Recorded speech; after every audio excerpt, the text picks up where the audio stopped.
Hello students, I Zaid Abbas. Welcome to my YouTube channel Feel Real Chemistry with Zaid Sir. Today we will start chapter number 12, aldehyde, ketone and carboxylic acid. In earlier classes we studied chapter number 11, alcohol, phenol and ether. In this chapter, aldehyde, ketone and carboxylic acids. Aldehyde and ketones are known as carbonyl compounds. Aldehyde and ketones are known as carbonyl compounds. Carbonyl compound means two compounds, only two compounds, aldehyde and ketone. Carbonyl compounds are those compounds in which carbonyl group C double bond O.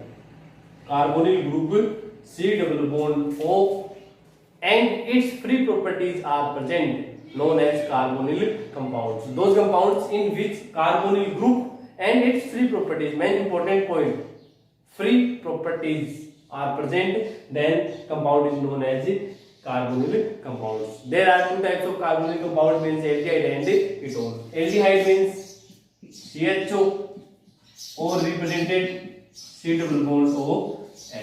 Ketone C double bond O, both sides attached with carbon. Carbonyl compound में ketone के अंदर इस carbonyl group के दोनों side में क्या होना चाहिए, कार्बन, तो वो क्या होता है, कीटोन. ये एल्डिहाइड है जिसमें एक तरफ हाइड्रोजन मिलेगा, दूसरी साइड में ये जो कीटोन की बात चल रही है उसमें दोनों तरफ क्या होंगे, कार्बन होंगे. Carboxylic acid and its derivatives. Carboxylic acid means R C double bond O OH, ester R C double bond OR, acyl halide R C double bond OX, amide R C double bond O NH2, anhydride R C double bond O C double bond OR. These are derivatives of carboxylic acid. Derivatives of carboxylic acid, and it is carboxylic acid. In carboxylic acid and derivatives of carboxylic acid, carbonyl group is present. Carbonyl group is present, but these are not carbonyl compounds. Carbonyl compounds क्यों नहीं है? ये इसलिए नहीं है कि definition में बताया गया है कार्बोनिल ग्रुप के साथ साथ फ्री प्रॉपर्टीज भी होनी जरूरी है. अगर सिर्फ कार्बोनिल ग्रुप की प्रेजेंस के कारण से ये कार्बोनिल कंपाउंड होते तो ये सारे क्या होते, कार्बोनिल कंपाउंड होते, लेकिन नहीं है. क्यों नहीं है? तो due to resonance the free properties of carbonyl groups are destroyed. इस रेजोनेंस के कारण से उसकी फ्री प्रॉपर्टीज है वो क्या हो जाती है, डिस्ट्रॉय हो जाती है. मतलब सी डबल बॉन्ड हमेशा रहना चाहिए. इन रेजोनेंस के कारण से आप देखेंगे ये लोग फिर यहाँ माइग्रेट करेंगे, ट्रांसफर होंगे, और ये जो डबल बॉन्ड है वो उसकी तरफ ट्रांसफर हो जाएगा. तो क्या स्ट्रक्चर बनेगी अपने पास, RCO पे नेगेटिव चार्ज, यहाँ डबल बॉन्ड हो जाएगा OH O पॉजिटिव चार्ज. अब आप इस स्ट्रक्चर में देखेंगे तो यहाँ पे कार्बोनिल ग्रुप नहीं है, carbonyl group C double bond हो. तो carboxylic acid and its derivatives are not carbonyl compounds due to resonance, its free properties are destroyed. ये क्वेश्चन भी आया हुआ है कि carboxylic acid does not show reactions of carbonyl group. Carboxylic acid है वो कार्बोनिल ग्रुप की reaction show नहीं करता है. क्यों नहीं करता? तो आप इसका रीजन क्या बताएंगे, due to resonance, free properties of carbonyl groups are destroyed. Nomenclature की बात करेंगे तो दो टाइप से नोमेनक्लेचर अपने हर कंपाउंड के करते हैं, सिंपल सिस्टम में और आईयूपीएसी सिस्टम में. सिंपल सिस्टम में सभी के नोमेनक्लेचर, सभी कंपाउंड्स के नोमेनक्लेचर क्या होते हैं, सेम होते हैं. आपको पहले बता चुके हैं. एल्की ग्रुप आइडेंटिफाई करना है और लास्ट में आपको कंपाउंड का जो नाम है वो ऐड करना होता है. जैसे हैलाइड है, एल्कोहल है, कीटोन है, इथर है, जो भी है, साइनाइड है, वो लिखना है अपन को. सिर्फ ध्यान देने वाली बात ये कि aldehyde and carboxylic acids, aldehyde and carboxylic acids ये जो अपने पास कंपाउंड है इनके जो सिंपल सिस्टम है नोमेनक्लेचर के वो थोड़े अलग टाइप के होते हैं। उसके लिए देखेंगे आप C1 form, C2 acid, C3 propion, C4 butyr, C5 valer, C6 capro. According to number of carbons, these words are used. For 1 carbon foam, similarly 5 velar, 6 capro. For aldehyde word use. ये simple nomenclature system है, simple system. तो simple system में carboxylic acid और जो aldehyde है उसका जब अपन nomenclature करते हैं तो आपको ये वर्ड यूज करने होते हैं। जिस टाइप से अपन आईयूपीएससी में for 1 carbon math, for 2 carbon एथ, 3 कार्बन प्रोप वर्ड यूज करते हैं, वैसे सिंपल के लिए form acet, propion, butyr, valer and capro, mostly capro तक ही काम में लेते हैं। एल्डिहाइड कार्बोक्सिलिक एसिड पढ़ेंगे तो उस कंडीशन में अपन लास्ट में क्या जोड़ेंगे, एक एसिड उसमें ऐड करते हैं, एक एसिड उसमें अपन लास्ट में ऐड करेंगे। तो यहाँ ये देखेंगे आईयूपीएसी नेम के लिए लास्ट में अपने पास जो एल्डिहाइड है उसके लिए सफिक्स अपन क्या ऐड करते हैं, सफिक्स क्या ऐड करवाते हैं, एल। और जो कीटोन होता है, कीटोन उसका सिंपल नेम तो सब कंपाउंड्स के समान ही होता है, इजी उसके जैसा ही होता है, लेकिन यहाँ जो सफिक्स यूज करते हैं अपन वो क्या होता है, ऑन होता है, ऑन। कीटोन के लिए अपन ऑन करते हैं और जो एल्डिहाइड होता है उसके लिए क्या यूज करते हैं, एल यूज करते हैं। बाकी नेमिंग फॉर्मेट, नेमिंग सिस्टम जो है वो क्या होता है, सेम टू सेम होता है। एग्जांपल देखिए, first SCHO, simple name CHO is aldehyde. For 1 carbon we use foam word and it is aldehyde, so name of this compound is formaldehyde. Formaldehyde. For 1 carbon foam word used. In this example 2 carbons are present, then acid word is used and name of this compound is acetaldehyde. Similarly propione aldehyde. For 4 carbons butyl aldehyde. In this example 4 carbons are present but not in a straight chain. Here side chain also present. So in this compound numbering can be done according to alpha beta. It is alpha and it is beta. For simple nomenclature system, numbering can be done according to alpha, beta, gamma.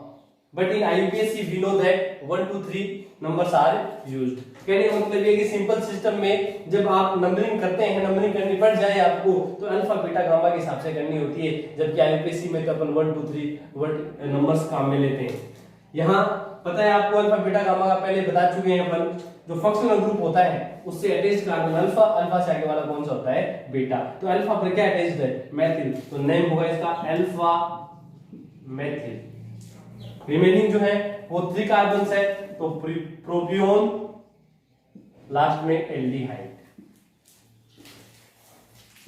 Simple name इस compound का नहीं है। फिर IUPAC name में आ जाते हैं। IUPAC name के लिए अपन लास्ट में क्या ऐड करते हैं, एल ऐड करते हैं। तो यहाँ इस एग्जांपल में 1 कार्बन है तो फॉर 1 कार्बन में सिंगल बॉन्ड के लिए एन और लास्ट में एल, तो इसके लिए आईयूपीएसी नेम हो जाएगा इसका मेथेनेल, मेथेनेल। नेक्स्ट एथेनेल, प्रोपेनेल, ब्यूटेनेल। एल्डिहाइड है उसमें कार्बन है, कार्बन से वो स्टार्ट होता है इसलिए इसको चेन में इंक्लूड करना पड़ता है और नंबरिंग भी इसी साइड से करते हैं। ये ऑलमोस्ट फर्स्ट क्वेश्चन पे आता है इसलिए इसकी क्वेश्चन सॉल्व नहीं करते हैं, सीधा सीधा लिखा अपने मेथेनेल, एथेनेल, प्रोपेनेल एंड ब्यूटेनेल। यहां देखेंगे यहां नंबरिंग करनी पड़ेगी। अब आईयूपीएसी सिस्टम में 1 2 3 करना पड़ेगा, 1 2 3, 2 पर यहां पे मेथिल है तो लिखना पड़ेगा फिर आपको 2 मेथिल प्रोपेनेल, प्रोपेनेल। इसका आईयूपीएसी नेम लिखने के लिए नंबरिंग की साइड से 1 2 3 4 according to naming format but 2 enal. For four carbons, but word is used in present at second position and L at first position. But two enal, en plus al से combine करके बनाया अपन ने क्या, इनएल. ये aldehyde के nomenclature हैं. Example तो कोई भी हो सकते हैं, आपको फॉर्मेट इसी तरीके से काम में लेना होता है. यहाँ ketone, simplest ketone CH3 C double bond CH3, simple name alkyl ketone होता है. तो यहाँ CH3 2 है, तो 2 के लिए वर्ड हो जाएगा अपने पास dimethyl ketone. Here ethyl and methyl are present, then name of this compound is ethyl methyl ketone. Ethyl methyl ketone. Di ethyl ketone. In this compound phenyl and methyl are present, then methyl phenyl ketone. Diphenyl ketone. इसका simple name नहीं है, IUPAC name लिखेंगे. For 3 carbons, prop word use single bond in carbon chain, then n word use and last on suffix will used. Then propanone, propanone, butanone, pentane 3-on, acetophenone, benzophenone. 1 2 3 4 5. 4-methyl pent 3-ene 2-on. इस type से nitrogen name लिखेंगे. Propanone dimethyl ketone, also known as acetone. Important, बहुत बार नाम आ गया है acetone. Exam में भी क्वेश्चन आया हुआ है कि write the structural formula of acetene and IUPAC name of acetone. Acetone का स्ट्रक्चरल फॉर्मूला और आईयूपीएसी नेम आपको लिखना है, तो उसके लिए देखेंगे. यहाँ ध्यान दें, सी डबल बॉन्ड ओ, उसकी पोजीशन आपको कब शो करनी है, तो उसके लिए सीधा सीधा तरीका है कि 4 कार्बन की चेन जब तक बनती है तब आपको उसकी पोजीशन दिखाने की कोई जरूरी नहीं है. क्यों नहीं है? क्योंकि 4 कार्बन तक इसकी पोजीशन चेंज नहीं होती है. अब इसमें चाहे नंबरिंग आप इस साइड से करें चाहे इस साइड से करें, सेकंड पोजीशन पे आएगा. इसमें इधर से करेंगे तो 3 पे हो नहीं सकती नंबरिंग, इस साइड से करनी पड़ेगी 2 पे. पॉसिबिलिटीज क्या आएगी, सी डबल बॉन्ड यहीं आ सकता है. अगर यहाँ लगा देंगे तो फिर नंबरिंग आपको इस साइड से करनी पड़ेगी, फिर 2 पे आएगा. लेकिन जब 5 कार्बन या 5 कार्बन से ज्यादा कार्बन की चेन बन जाती है तो फिर आपको फिर पोजीशन दिखानी पड़ सकती है. जैसे अपन ने लिखा है यहाँ पर 3-on. क्यों लिखा है? क्योंकि कहीं भी किसी भी साइड से आप नंबरिंग करेंगे तो थर्ड पोजीशन पे आएगा. लेकिन अगर ये सी डबल बॉन्ड यहाँ होता तो सेकंड पोजीशन पे होता. यहाँ देखेंगे CH3 C double bond, CH3 का नाम एसीटोन. इस कंपाउंड का लिखा आपने एसीटोफिनोन. एसीटोन से बनाए, एक CH3 की जगह फिनिल लगा दिया तो नाम आ गया एसीटोफिनोन. अगर दोनों साइड में बेंजीन तो नाम है बेंजोफिनोन. दोनों तरफ CH3 है तो एसीटोन, दोनों तरफ बेंजीन है तो बेंजोफिनोन, और दोनों का कॉम्बिनेशन है क्या, एसीटोफिनोन. इस टाइप से आपको क्या करनी होगी, नंबरिंग करनी होगी. Next topic is orbital diagram of carbonyl group. We know that carbonyl group is C double bond O. We also know that if carbon attached with double bond, then the hybridization of carbon is sp2. sp2 hybridization. So, think carefully. In carbonyl group, the hybridization of carbon and oxygen are sp2. इस carbonyl group में carbon और oxygen दोनों का hybridisation क्या है, sp2. और जब hybridisation sp2 होता है तो फिर जो ज्योमेट्री होती है वो अपने पास ट्राइगोनल प्लेनर होती है. Trigonal planar. sp2 hybridization means one orbital of s and 2 orbitals of p are participate in hybridization sp2. In sp2 hybridization, one p orbital present in anhybrid state. Unhybrid state है या unhybrid p orbital है आपके सामने, ये जो hybridisation में क्या नहीं कर रहा, पार्टिसिपेट नहीं कर रहा. तो इन carbonyl group both carbon and oxygen present in sp2 hybridized condition. We know that in sp2 hybridization trigonal planar geometry is present in sp2 hybridization one orbital of s and two orbitals are p participate in hybridization but one p orbital is present in unhybrid state. We know that pure p orbital is dumbbelled in shape, dumbbell shape का p orbital होता है। तो यहां देखेंगे इसकी structure carbon oxygen, carbonyl group है तो carbon और क्या होगा उसमें ऑक्सीजन होगा। sp2 हाइब्रिडेशन है, sp2 हाइब्रिडेशन है तो देखेंगे ऑर्बिटल आप इस टाइप से बनाएंगे,